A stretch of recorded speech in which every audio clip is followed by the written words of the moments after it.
Olá, este é o Por Dentro da Política e eu vou conversar com o deputado Ulisses Salles, do PSD. Sempre um prazer recebê-lo no estúdio da TV Assembleia. Deputado, muito bem-vindo. Muito obrigado, Jorge. Obrigado a todos os colaboradores da TV Assembleia.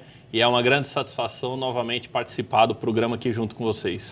Eu queria que o senhor falasse um pouco do tema de hoje, que é a questão tributária, a divisão do bolo de impostos, as competências municipais, estaduais e do governo federal. Por que a dificuldade de dividir esse bolo e as incumbências, as competências, deputado? Por quê? Bom, existe o pacto tributário que foi estabelecido a partir da Constituição de 1988 e ela definiu, depois de muitas alterações, houve uma definição de que de todo o bolo tributário, ou seja, de todos os impostos arrecadados no Brasil, 57% desses impostos ficam com o governo federal, 25% dos impostos ficam com os estados e somente 18% dos impostos ficam com os municípios. Sim. Posteriormente, o município ainda tem um repasse, que é o Fundo de Participação dos Municípios. Sim. Da mesma forma que os governos estaduais têm, o repasse do Fundo de Participação dos Estados, os municípios também têm. E esse fundo é gerado com parte da arrecadação do IPI e do Imposto de Renda. Sim. Então, ou seja, de todos os impostos do governo federal, somente 2 fazem parte da partilha desses tributos que vão para os estados e para os municípios. Sim. O que a gente tem hoje é uma situação anômala, porque você tem o ente federal, ou seja, o governo federal, que é o que mais arrecada e o que mais tem uma quantidade maior de impostos, sim, só que é o mais difícil de ser cobrado. Está em Brasília, Está em Brasília. A pessoa que está no município, ela encontra o vereador, ela encontra o prefeito. Então, eu tive visitando algumas cidades do interior e a expectativa de todos os prefeitos é unânime. Eles não têm recursos. Os recursos estão muito pequenos nos municípios, principalmente para custeio. Porque você tem um recurso do investimento e você tem um recurso do custeio. Até para investimento, existem programas do governo do estado e do governo federal. Agora, o custeio não tem jeito, fica na conta do prefeito. Para você ter uma ideia, Jorge, as prefeituras são obrigadas a aplicar 25% do seu orçamento em saúde. 25%? 25% do seu orçamento é carimbado para aplicação em saúde. Sim. As prefeituras, pelo menos as que eu visitei, e isso é regra geral hoje no estado de São Paulo, elas estão ultrapassando, estão aplicando 30%, 35% do seu orçamento. Então, quer dizer, a prefeitura já tem um orçamento pequeno, engessado. Sim. Um tanto a mais que ela teria para talvez algum investimento na cidade, ela tem que reverter para custear a saúde. E aí dentro desse custeio você tem saúde, educação, moradia, assistência social, tem dentro da questão da saúde, que aí até extrapola a parte orçamentária. Que é o sistema SUS, no caso. Exatamente, é o sistema SUS, mas como a tabela do sistema SUS ainda está defasada, sim, muito.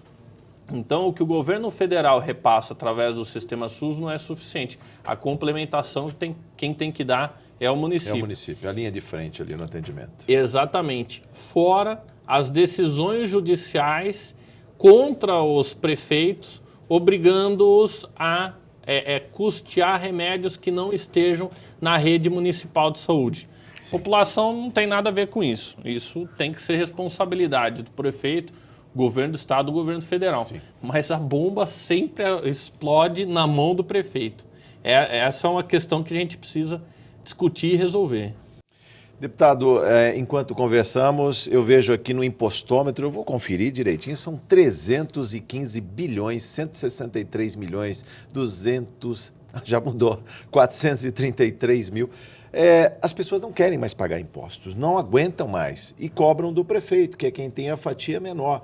Como conciliar interesses?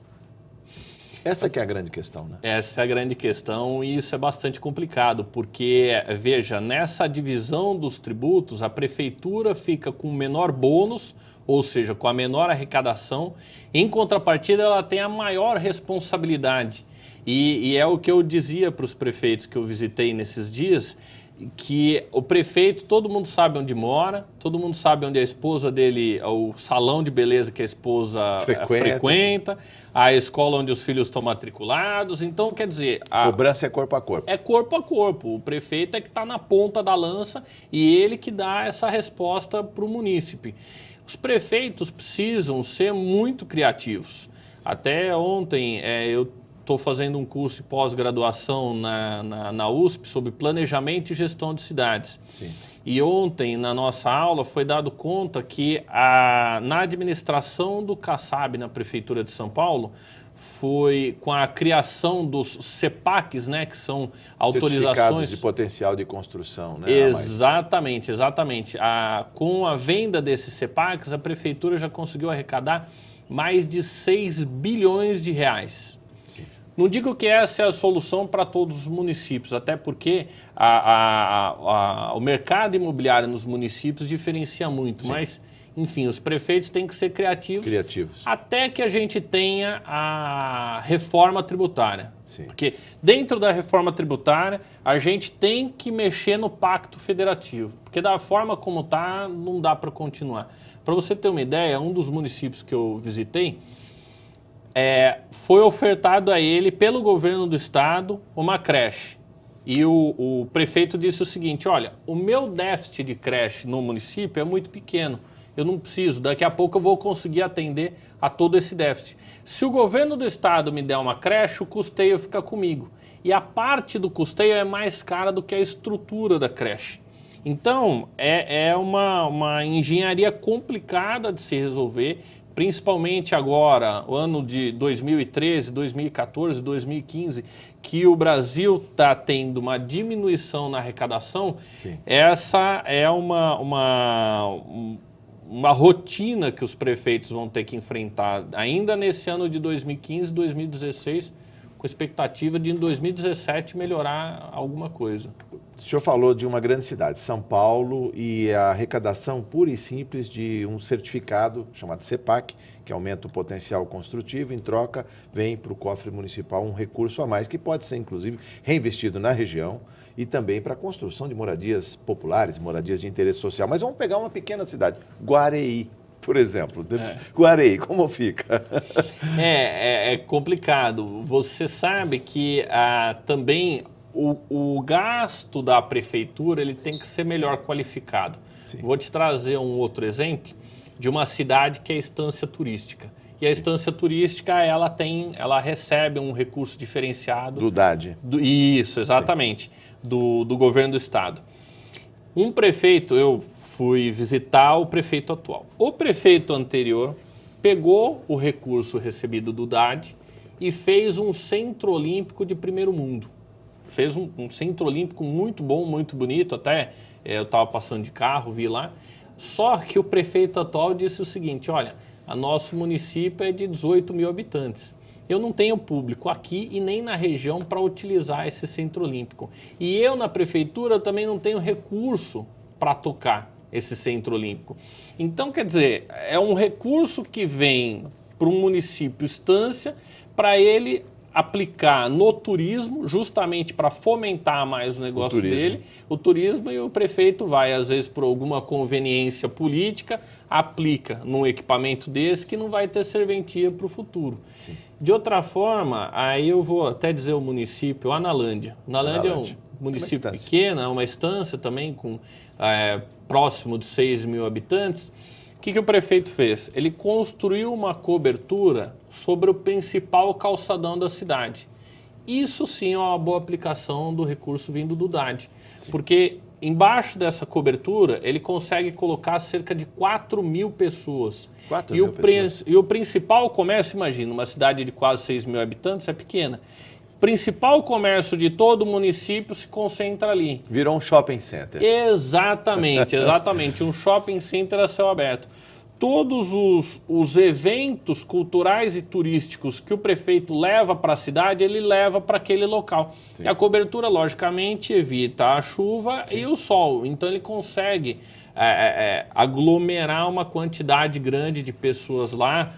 Inclusive, nesse ano de 2015, houve o carnaval ali embaixo dessa cobertura.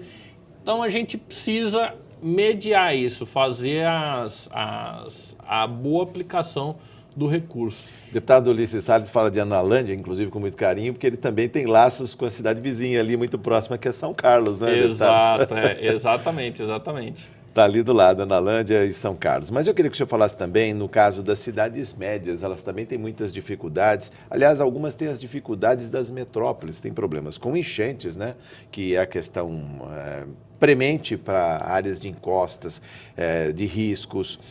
Está mais com essas chuvas torrenciais que têm caído e, alternadamente, uma seca que tem esvaziado os nossos reservatórios, os nossos mananciais. Deputado, como fica, por exemplo, este prefeito que tem uma população razoável em sua cidade, tem demanda na área de educação, de saúde pública, de infraestrutura?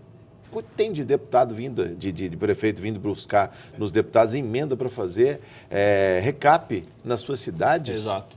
Quantas vezes o senhor já ouviu isso? Exato. Quase direto, né? Direto. É só você visitar um prefeito e ele vai te dizer isso. E esses valores que os prefeitos normalmente vêm buscar são valores para aplicação em algo que não vai lhe dar gasto no futuro. Sim. Que um dos exemplos é esse que você trouxe. O exemplo do recap, porque ele faz o recap e aí aquele recap vai durar um tempo. 3, 4 anos pelo menos, então dá um fôlego para ele.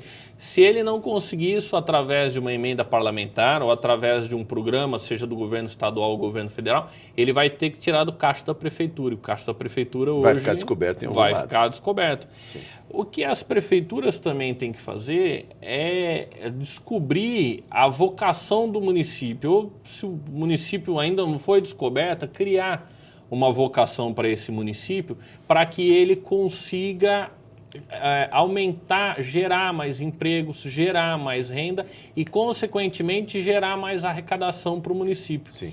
Porque eu me lembro de um exemplo que eu conheci uma vez, isso faz um tempo já, um consultor que foi fazer uma consultoria para uma cidade do sul, uma cidade que o prefeito queria levar de qualquer jeito a fábrica da Toyota lá para o município. E ele procurou esse consultor para fazer a mediação. E o consultor perguntou para ele o seguinte: prefeito, por que uma fábrica de automóveis? De automóveis. Tem mão de obra qualificada, tem energia elétrica, água, área suficiente para tudo isso?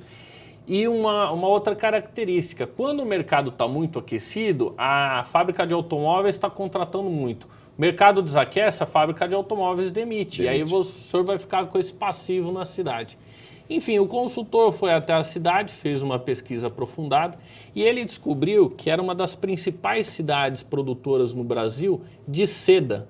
Eles tinham fazendas de bicho da seda e eles produziam a seda. Essa seda era exportada para o Japão e depois voltava, não para aquela cidade, mas voltava para o Japão na forma de tecidos ou de roupas mesmo, gravatas, enfim. Aí o consultor falou: por que o senhor não investe nessa cadeia? Porque o senhor faz só o fio, por que o senhor não investe para fazer o pano? Para aumentar o valor agregado, não? Exatamente, aumentar o valor agregado do produto. Sim. E aí o prefeito investiu nisso em pouquíssimo tempo, a cidade passou uma arrecadação muito grande e hoje está bem estabilizada essa cidade. Redescobriu a vocação. Exato. Redescobriu e investiu, né, na vocação. Enfim, encontrou a vocação e investiu nisso. Eu queria que o senhor falasse também sobre a questão da qualidade dos impostos cobrados. Quando se fala do imposto que é cobrado em cascata, um dos vilões, e muito se fala, que é a questão do ICMS, que está aí pelos estados, CONFAZ, ou seja, o Conselho Fazendário, são todos os secretários de Fazenda, tem que ser unanimidade, e eu acho que o ICMS, embora seja partilhado com os municípios, é um peso em termos de impostos, e eu acho que se coloca até como um imposto sobre o consumo e, portanto, aquele que encarece os produtos, que cria dificuldades. Esse também precisa passar por um outro olhar, deputado? Eu acredito que sim. A reforma tributária, ela tem que ser nacional. Sim. Pegando desde os impostos federais, que, salvo engano, se não foi criado nenhum outro, são 8 impostos federais, os impostos estaduais e mesmo os impostos municipais. Sim. Você pega, por exemplo, o ICMS. Existem 27 legislações diferentes de ICMS no Brasil. Todas em guerra, né? Se pode falar. Todas em guerra, Todo exatamente. mundo que chama uma indústria para que concede algum benefício está prejudicando alguém do outro lado que está comprando o produto e aferindo os créditos do ICMS. Exatamente, todos. Exatamente. Existe, e agora foi solucionado por uma legislação criada no Congresso Nacional, a guerra dos portos também. Sim, perfeitamente. Porque você trazia uma mercadoria de fora, dependendo se você atracasse no Porto de Paranaguá ou de Santos, existia, ou no do Espírito Santo, salvo engano, sim, existia uma diferença tributária para você fazer o desembaraço daquela carga. E isso acaba criando além da guerra tributária entre os estados, acaba... Uma competição desigual. Uma competição desigual, porque às vezes esse produto é descarregado no Espírito Santo para vir para São Paulo. Sim. É muito melhor ele ser descarregado já no Porto de Santos, que o caminho é menor, a utilização de diesel, pneu, enfim, todo o transporte dessa carga. Quanto à partilha ainda de impostos, o senhor lembrou do ICMS, mas eu posso falar também do IPVA, que é partilhado com as cidades, né? Exato, 50% para o Estado, 50% para os municípios. E que outras fontes de receita? O senhor falou do CEPAX aqui em São Paulo, houve lá atrás também a possibilidade de cobranças de taxas pelas prefeituras. A taxa da luz, tão polêmica aqui em São Paulo, a taxa do lixo, o senhor se lembra disso? Exato, a taxa do lixo. O que falar dessas possibilidades também são criadas aí, embora o povo não aguente mais pagar tantos impostos, deputado? Por isso que eu digo que o prefeito tem que ser criativo, ele com a sua equipe tem que ser criativos para conseguir buscar recursos e que esses recursos não sejam do bolso dos munícipes. A taxa da luz está voltando. Está voltando. Agora, no final de 2014, ficou obrigatória a devolução dos postes, porque os postes de iluminação pública estavam com as concessionárias de fornecimento de energia elétrica das cidades. Sim. Aqui no estado de São Paulo temos a ES Eletropaulo, CPFL, Electro e outras que fornecem energia elétrica. Essa estrutura de iluminação pública estava com essas concessionárias. E toda essa estrutura vai ser devolvida, na realidade, o que vai ser devolvida para os prefeitos são os postes. A gente fala, parece um negócio esquisito, mas é exatamente isso, o poste. Então, para as pessoas que estão nos assistindo entender, o poste de concreto, aquele braço da iluminação e a luz vão ficar sob responsabilidade da prefeitura. Isso quer dizer a manutenção de toda essa estrutura. Caiu uma árvore em cima, não é mais a concessionária, é a prefeitura. É um negócio interessante e bastante complicado de entender. Se a árvore cair e danificar os fios, o fio ainda é da concessionária. Se a árvore cair e danificar o poste, a iluminação, aí a prefeitura tem que entrar para conseguir corrigir. E as prefeituras não têm recurso. O que eles estão fazendo? Recriando a TIP, né, que é taxa de iluminação pública cobrada nas contas de luz dos munícipes para conseguir custear tudo isso. Um outro exemplo que existe aqui em São Paulo é que existe também numa cidade chamada Guatapará, região de Ribeirão Preto. A venda dos créditos de carbono gerados da utilização dos gases emanados dos aterros. Exato. Aqui em São Paulo nós temos, né? São João e Aterro Bandeirantes. E o Aterro Bandeirantes. Já tem a questão dos créditos de carbono. Mas é importante citar a Guatapará, que ela concentra os lixos, é uma usina privada, mas ela concentra o lixo das cidades da região. Então, quer dizer, é um exemplo de cidade de médio para pequeno porte, que já está fazendo isso. Daqui a pouco, as cidades do interior de médio e pequeno porte vão ter que partir para isso. Se consorciar para solucionarem juntas esses problemas que são comuns a elas. Nesses 4 minutos que nos restam de entrevista, eu queria a sua reflexão sobre o tema saúde e a responsabilidade do custeio, que, por sinal, está na página do Congresso Estadual de Municípios, que acontece em Serra Negra, entre o dia 7 e 10 de abril de 2015, no Centro de Convenções Circuito das Águas. É preocupação dos gestores municipais, dos prefeitos, dos vereadores, a questão da saúde. Eu queria falar um pouco mais sobre isso. O custeio da saúde, de onde tirar dinheiro para pagar, se na saúde tudo está ficando mais caro. Muito caro, muito caro. Infelizmente, isso é uma realidade. Eu lembro ainda quando o prefeito Kassab estava na Prefeitura de São Paulo, constitucionalmente a Prefeitura precisa investir 25% do seu orçamento em saúde. Mas investia mais que isso. O prefeito Kassab sempre investiu 31%.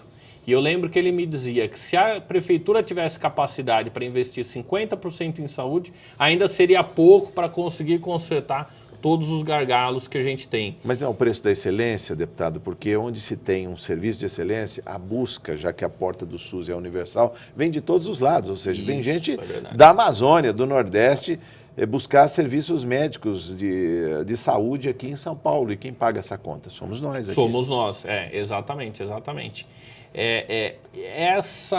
Esse custeio da saúde, ele precisa ser melhor partilhado. Como o governo federal é o que fica com a maior fatia desse bolo tributário, então a gente precisa forçar o governo federal a corrigir a tabela do SUS. Sim. A simples correção da tabela do SUS já começa a ajudar nesse custeio. E a máquina, de uma forma geral, precisa ser mais enxugada. A gente não pode mais conviver com uma quantidade gigantesca de mal aplicação dos recursos públicos. E aqui eu posso até citar... A gente pega o caso do Expresso Tiradentes, não a parte do monotrilho que está sendo construída hoje, mas a parte existente, quem é daqui da cidade de São Paulo conhece. Para aquele ônibus andar lá em cima e transportar uma quantidade ínfima de pessoas, custou-se uma fábula para a Prefeitura de São Paulo. Era melhor melhorar a estrutura e botar um metrô ali, já que não teria, digamos que... remanejar a parte, né, do transporte ali, tem uma área lindeira ao Rio Tamanduateí, então não poderia, podia fazer um transporte de mais velocidade e massa, mais gente transportada. E eu vou te falar um negócio, Jorge, o futuro é ser transformado nisso. Como existe a estrutura, existe a pista, é se colocar os trilhos e o monotrilho vai passar por ali, porque tem uma capacidade muito maior e é muito mais barato. E para você fazer a transformação do que tem para abrigar o monotrilho, é bem mais barato. Ainda conto uma para o senhor, viu? Só para o senhor. Tem uma estação já pronta na estação Pedro II, já está por baixo ali, pronta, e não foi aproveitada, mas poderia ser aproveitada por um monotrilho ali, ligando já o Parque Dom Pedro e aquela região. Deputado, estamos falando já do Zona Leste, mas só para fechar o capítulo de saúde aqui, deputado, ainda com relação a impostos. Quando foi retirada a CPMF, foram 40 bilhões de reais. E esse dinheiro teve que sair do orçamento. Como financiar a saúde? Essa que é a grande preocupação. Só para fechar essa página e o programa, porque só temos um minuto. Jorge, aí a gente precisa estudar de onde buscar esses recursos e, alguma forma, talvez o Brasil começar a produzir essa tecnologia, parar de importar muita coisa, que a gente ainda é muito dependente do exterior e a gente tem capacidade e condições de criar muita coisa aqui dentro do Brasil. Sim. E, enfim, buscar mais do governo estadual, do governo federal, para que a nossa população seja melhor atendida na área da saúde. Muito obrigado por sua entrevista, parabéns e sucesso no seu mandato, deputado. Eu que agradeço, Jorge. Um grande abraço a todos os telespectadores da TV Assembleia. Muito obrigado. Eu conversei com o deputado Ulisses Salles, do PSD. Você ficou por dentro da política. Muito obrigado por sua audiência.